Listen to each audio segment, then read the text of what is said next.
दीपभाव मित्रांनो, मी किशोर झोटे. पुन्हा एकदा स्वागत आपल्या सर्वांच्या हक्काच्या चला शिकूया तंत्रस्नेह होऊया या यूट्यूब चॅनलवरती.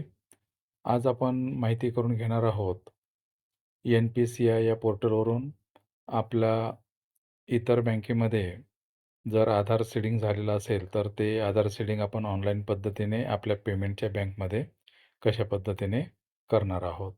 तर आपल्या लाडक्या क्रोम ब्राउझरवर गेल्यावरती आपल्याला NPCI टाईप करायचं आहे. त्यानंतर पहिली जी लिंक येईल, निळ्यामध्ये NPCI लिहिलेलं असेल, त्याला क्लिक करून आपण या पेजवरती येणार आहोत. इथे आल्यानंतर आता पुन्हा डाव्या हाताकडे ज्या 3 आडव्या रेषा आहेत, तिथे आपल्याला क्लिक करायचं आहे. इथे क्लिक केल्यानंतर या कस्टमर टॅबवरती आपल्याला क्लिक करायचं आहे. त्यानंतर पुन्हा आपल्याला 5व्या नंबरची टॅब आहे, भारत आधार सीडिंग इनेबलर BASE कंसात लिहिलेलं आहे, त्यावरती आपल्याला क्लिक करायचं आहे. थोडा वेळ जाईल. त्यानंतर आपल्यासमोर ते पेज ओपन होईल. हे पेज ओपन झाल्यानंतर होमच्या खाली पहिलीच जी टॅब आहे, आधार सीडिंग डिसीडिंग, यावरती आपल्याला इथे क्लिक करायचं आहे. इथे ज्या पद्धतीने आपल्याला माहिती विचारलेली आहे, त्या पद्धतीने इथे आपली माहिती भरून घ्यायची आहे पहिल्या टॅबमध्ये.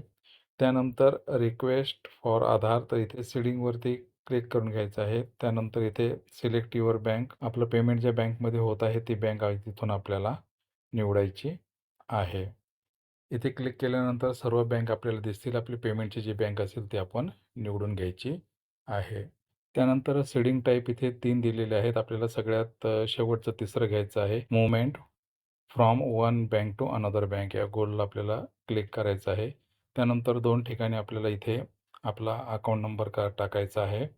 त्यानंतर इथे जो छोटा चेकबॉक्स आपल्याला दिसतोय, या चेकबॉक्सला आपल्याला क्लिक करायचं आहे. त्यानंतर स्क्रॉल केल्यानंतर इथे आपल्याला हा अंकात असलेला कॅप्चा दिसेल, तो आपल्याला टाकायचा आहे आणि सबमिट या बटनावरती क्लिक करायचं आहे. सबमिट या बटनावरती क्लिक केल्यानंतर आपल्यासमोर टर्म्स अँड कंडिशन्स अशा ओपन होतील. त्याला आपल्याला स्क्रॉल करायचं आहे. स्क्रॉल केल्यानंतर ॲग्री अँड कंटिन्यू टॅब दिसेल, त्याच्यावरती आपल्याला क्लिक करायचं आहे. इथे क्लिक केल्यानंतर जो OTP येईल, तो OTP आपल्याला टाकून कन्फर्म करायचा आहे. थोडा वेळ घेईल कन्फर्म क्लिक केल्यानंतर. पुन्हा एकदा हे आपल्याला कन्फर्मेशन विचारेल. इथे आपल्याला वरती माहिती येईल की कुठल्या बँक अकाउंटमध्ये तुम्हाला ते आधार सीडिंग करायचं आहे. त्यानंतर आपल्याला इथे कन्फर्म ही जी हिरवी टॅब आहे त्यावरती आपल्याला क्लिक करायचं आहे. इथे क्लिक केल्यानंतर पुन्हा थोडा वेळ घेईल. नेट कसं आहे त्या पद्धतीने थोडा वेळ लागू शकतो. त्यानंतर इथे बघा आपल्याला सक्सेसचा मेसेज आलेला आहे आणि आपलं जे इतर बँकेतलं आधार सीडिंग होतं ते आपल्या पेमेंटच्या बँकला इथे सहज पद्धतीने झालेलं आहे.